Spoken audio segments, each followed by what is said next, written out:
मोदी जी तो जनता के दिल कोई धके गैसावा के दाम बढ़ी गेल।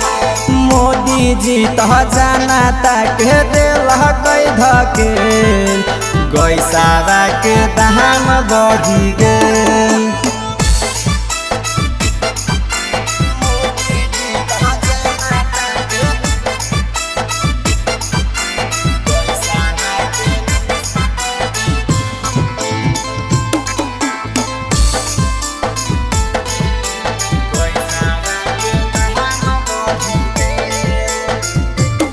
अजी कैसे खाना बनते सूझे नहीं रुपया जी, दाम एते बढ़ल है कहाँ से लिए रुपया जी।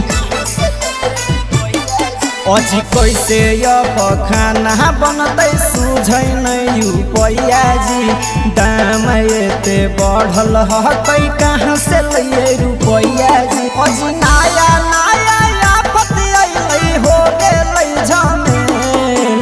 मोदी जी तो जनता के दिल कोई धकेल गैसावा के दाम बढ़ी गेल। मोदी जी तो जनता के दिल कोई धकेल गैसावा के दाम बढ़ी गेल।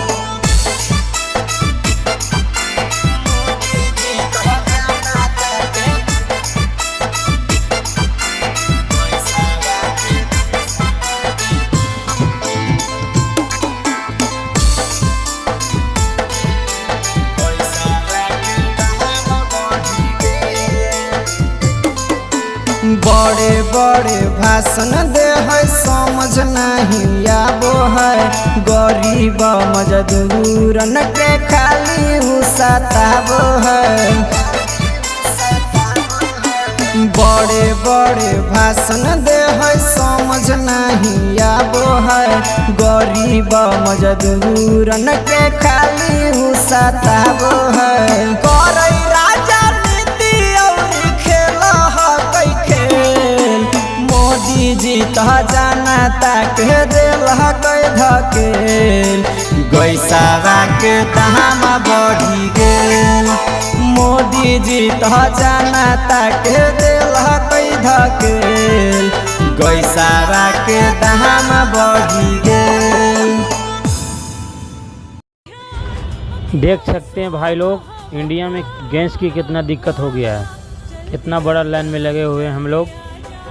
देख सकते हैं गैस का कितना महामारी हो चुका है कि गैस मिलता नहीं है इंडिया में गाइस।